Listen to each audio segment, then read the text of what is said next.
of the iceberg lamang sa problema ng budget ng gobyerno. No? Ang usapin ko kasi dito hindi lamang kung may pera ba yung PhilHealth or hindi. Binanggit ko na rin ito na ilang beses. Social contract po kasi ito sa pagitan ng taong bayan at ng gobyerno. Kasi tayo po, patuloy na nagbabayad ng taxes at contribution sa PhilHealth. So ang expectation dito at malinaw sa utas, ang gobyerno ang magbabayad ng premium ng mga kababayan natin na hindi kayang magbayad ng premium. So essentially, ang ginagawa po ng gobyerno dito sa hindi pagbabigay ng subsidy ay yung pagtalikod sa responsibilidad niya na bigyan at bayaran yung premium ng mga kababayan natin na hindi makapagbayad. So ano po ang implication nito? Pinapasa na naman ay yung responsibilidad. Hindi mawawala ng pera yung PhilHealth kasi tayo po mga manggagawa.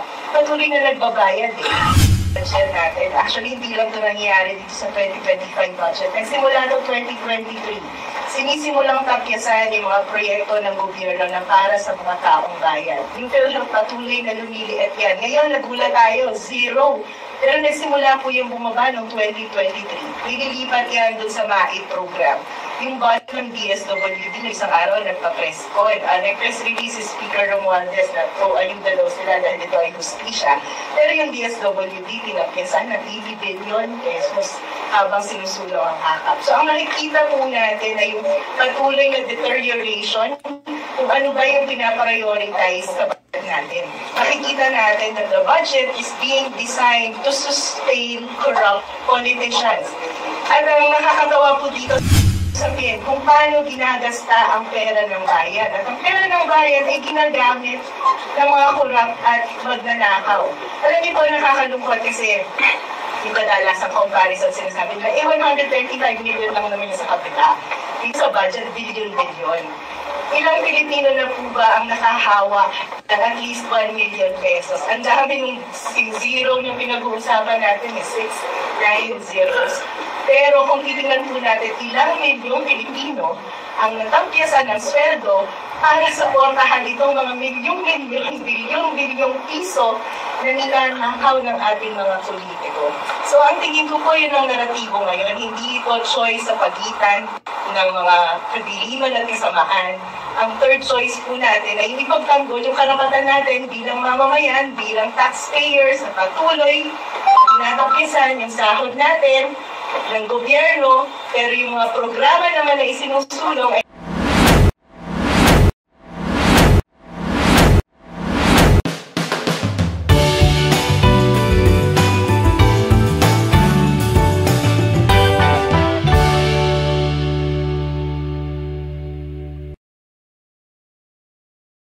sabihin kung paano ginagasta ang pera ng bayan. At ang pera ng bayan ay ginagamit ng mga korap at magnanakaw.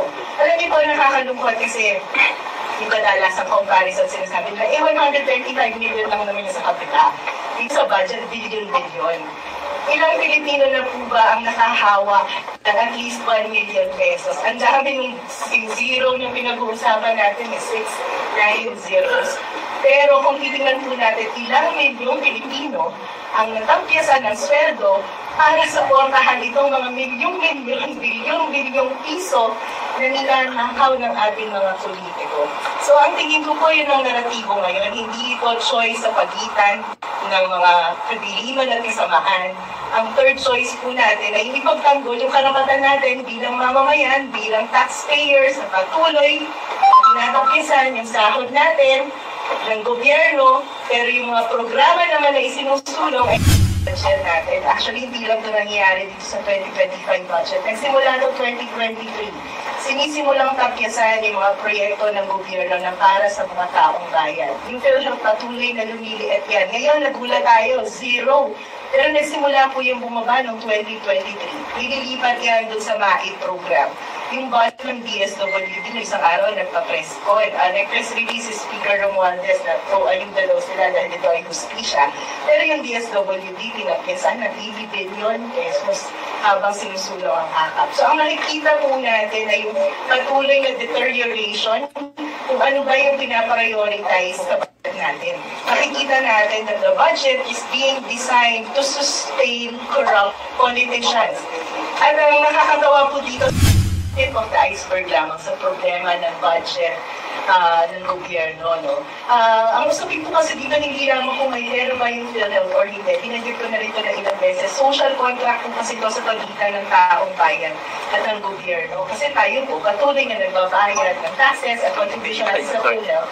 So ang expectation dito at malinaw sa utas, ang gobyerno ang magbabayad ng premium ng mga kababayan natin na hindi kayang magbayad ng premium. So essentially, ang ginagawa po ng gobyerno dito sa hindi pagbabigay ng subsidy ay yung pagtalikod sa responsibilidad niya na bigyan at bayaran yung premium ng mga kababayan natin na hindi makapagbayad. So ano po ang implication nito? Pinapasa na naman ay yung responsibilidad. Hindi mawawala ng pera yung PhilHealth kasi tayo po mga manggagawa. Patuloy na nagbabayad eh.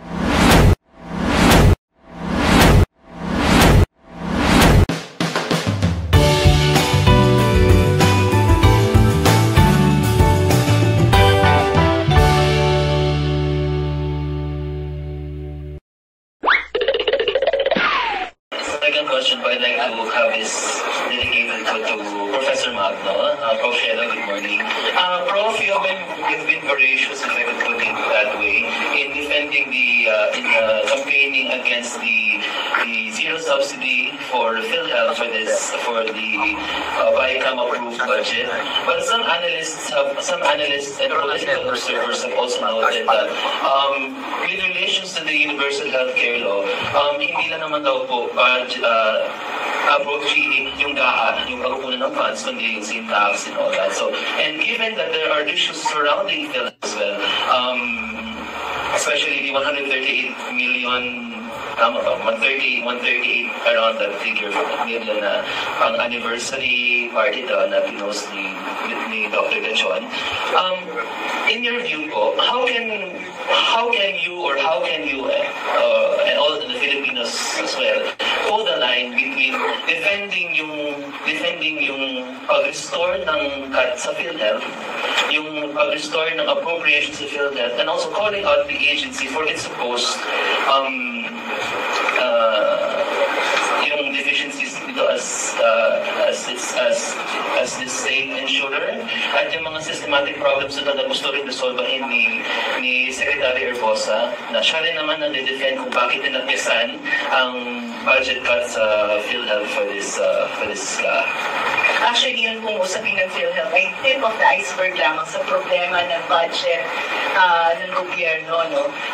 Ang usapin ko kasi dito hindi lamang kung may pera ba yung PhilHealth or hindi. Binanggit ko na rin ito na ilang beses. Social contract po kasi ito sa pagitan ng taong bayan at ng gobyerno. Kasi tayo po, patuloy na nagbabayad ng taxes at contribution natin sa PhilHealth. So ang expectation dito at malinaw sa utas, ang gobyerno ang magbabayad ng premium ng mga kababayan natin na hindi kayang magbayad ng premium. So essentially, ang ginagawa po ng gobyerno dito sa hindi pagbabigay ng subsidy ay yung pagtalikod sa responsibilidad niya na bigyan at bayaran yung premium ng mga kababayan natin na hindi makapagbayad. So ano po ang implication nito? Pinapasa na naman ay yung responsibilidad. Hindi mawawala ng pera yung PhilHealth kasi tayo po mga manggagawa. Patuloy na nagbabayad eh. Pero ang ibig sabihin, tinatalikuran ng gobyerno yung responsibilidad niya para sa kalusugan ng mamamayan. Sabi ko po, tip of the iceberg. Bakit? Kasi kung titingnan niyo yung kabuuan ng budget natin, actually hindi lang ito nangyayari dito sa 2025 budget. Nagsimula ito 2023. Sinisimulang tapyasan yung mga proyekto ng gobyerno na para sa mga taong bayan. Yung PhilHealth patuloy na lumiliit yan. Ngayon nagula tayo, zero. Pero nagsimula po yung bumaba noong 2023. Ililipat yan dun sa MAI program.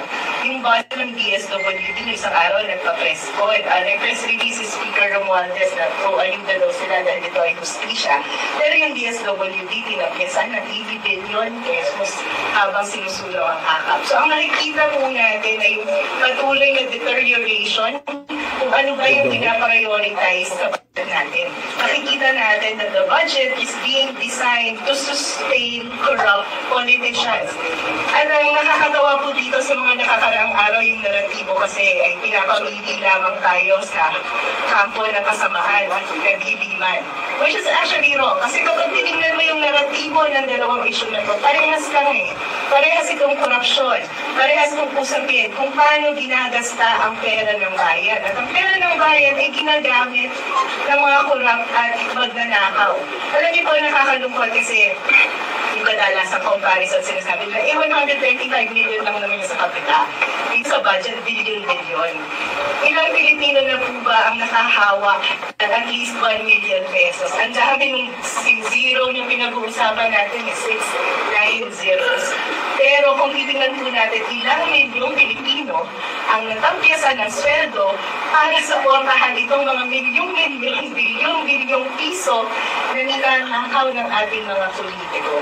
So ang tingin ko po yun ang naratibo ngayon, hindi ito choice sa pagitan ng mga kabiliman at kasamaan.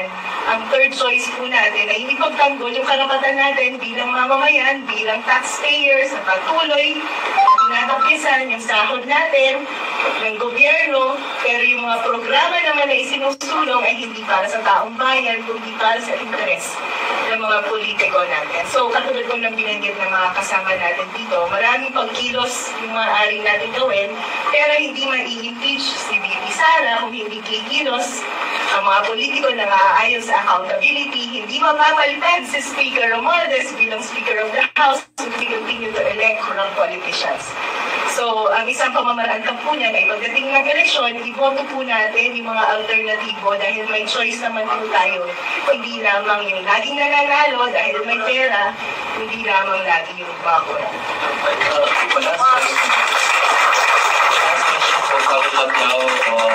Professor Magno or any other co-conveners, kung sakaling yung budget ko na ito ay status quo pa rin, although sinabi doon naman na kanyang na nire-review daw nila ang budget, although should the budget go status quo na para bang konti lang binawasan sa DPWH, tapos konti lang tinanggagan and something like that, or walang binago at all, so to speak, what are your plans on challenging this to the Supreme Court? Would you file a TRO or would you file a case? Kung sakaling yan man po ang magiging case ng budget natin. Sa grupo po natin, ang panawagan natin ay hindi maaaring line veto lamang gawin ng Presidente. Kasi kung line veto, hindi naman niya pwedeng dagdagan ng budget yung PhilHealth. So nawala na sa PhilHealth. Zero kasi walang line item. So you cannot add. Ang kailangan gawin ng Presidente ay ibalik ito sa Kongreso, i-veto ang buong budget. At makipagtrabaho sa Kongreso na siguraduhin ang napaprioritize sa interes ng taong bayan. Kung hindi yan mangyari, mapipilitan po talaga tayo mag-file sa Supreme Court ng kaso dahil maraming unconstitutional provisions itong sinusulong na budget. Yung part ng today for both ng mga partners natin.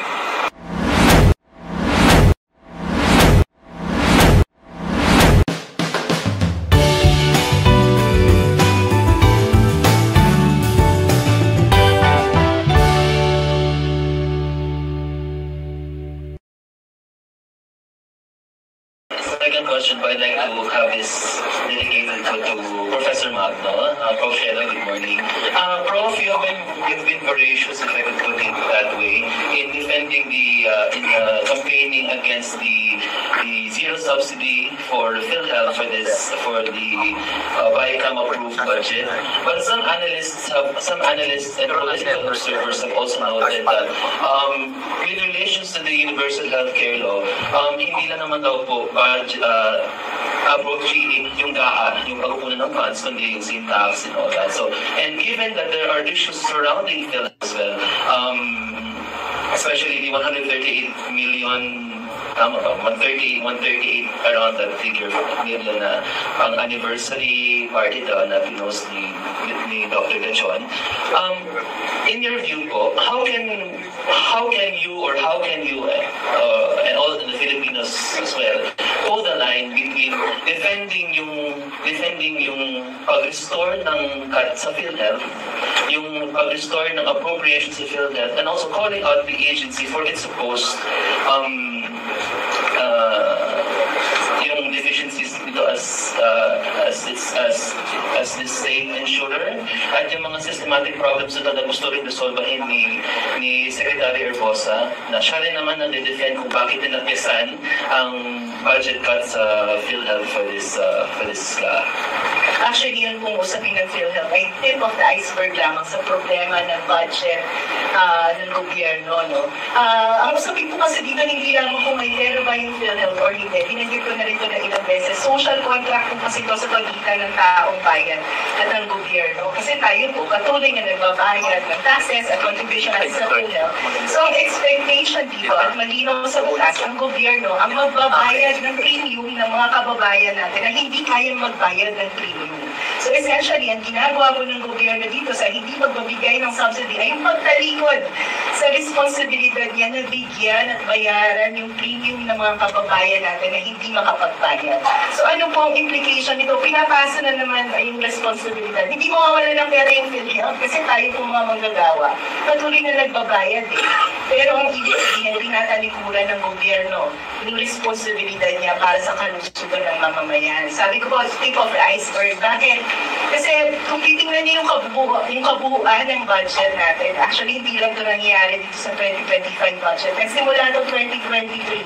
Sinisimulang tapyasan yung mga proyekto ng gobyerno na para sa mga taong bayan. Yung PhilHealth patuloy na lumiliit yan. Ngayon nagulat tayo, zero. Pero nagsimula po yung bumaba noong 2023. Ililipat yan doon sa MAI program. Yung budget ng DSWD na isang araw nagpa-press con. Nag-press release si Speaker Romualdez na pro-ayuda daw sila dahil ito ay justisya. Pero yung DSWD tinapyasan ng 80 billion pesos habang sinusulong ang akap. So ang nakikita po natin ay yung patuloy na deterioration kung ano ba yung pinaprioritize sa budget natin. Nakikita natin that the budget is being designed to sustain corrupt politicians.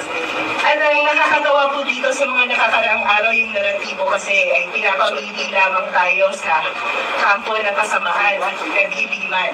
Which is actually wrong. Kasi kapag tinignan mo yung naratibo ng dalawang issue na ito, parehas lang eh. Parehas itong korupsyon.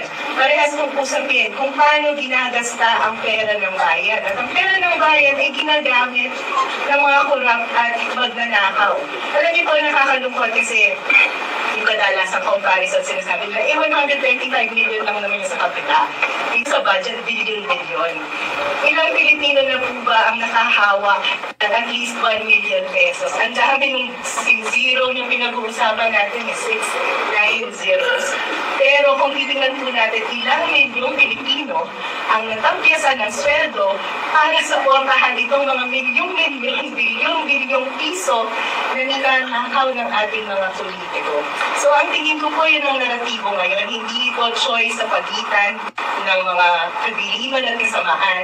Ang third choice po natin ay hindi pagtanggol yung karapatan natin bilang mamamayan, bilang taxpayers na patuloy tinatapyasan yung sahod natin ng gobyerno, pero yung mga programa naman na isinusulong ay hindi para sa taong bayan, kundi para sa interes ng mga politiko natin. So, katulad ko ng binanggit ng mga kasama natin dito, maraming pagkilos yung maaaring natin gawin, pero hindi ma-i-impeach si VP Sara kung hindi kikilos ang mga politiko na naaayon sa accountability, hindi mapapalitan si Speaker Romualdez bilang Speaker of the House if we continue to elect corrupt politicians.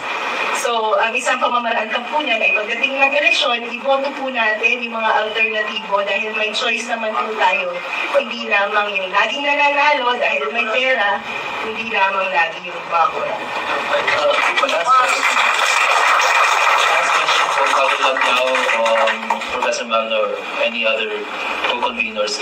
Kung sakaling yung budget ko na ito ay status ko pa rin, although sinabi doon naman na kanyang na nire-review daw nila ang budget, although should the budget go status ko na para bang konti lang binawasan sa DPWH, tapos konti lang tinanggagan and something like that, or walang binago at all, so to speak. What are your plans on challenging this to the Supreme Court? Would you file a TRO or would you file a case? Kung sakaling yan man po ang magiging case ng budget natin. Sa grupo po natin, ang panawagan natin ay hindi maaaring line veto lamang gawin ng Presidente. Kasi kung line veto, hindi naman niya pwedeng dagdagan ng budget yung PhilHealth. So nawala na sa PhilHealth. Zero kasi walang line item, so you cannot add. Ang kailangan gawin ng Presidente ay ibalik ito sa Kongreso, i-veto ang buong budget at makipagtrabaho sa Kongreso na siguraduhin ang napaprioritize sa interes ng taong bayan. Kung hindi yan mangyari, mapipilitan po talaga tayo mag-file sa Supreme Court ng kaso dahil maraming unconstitutional provisions itong sinusulong na budget. Siguro yun, part ng today for both of our mga partners natin.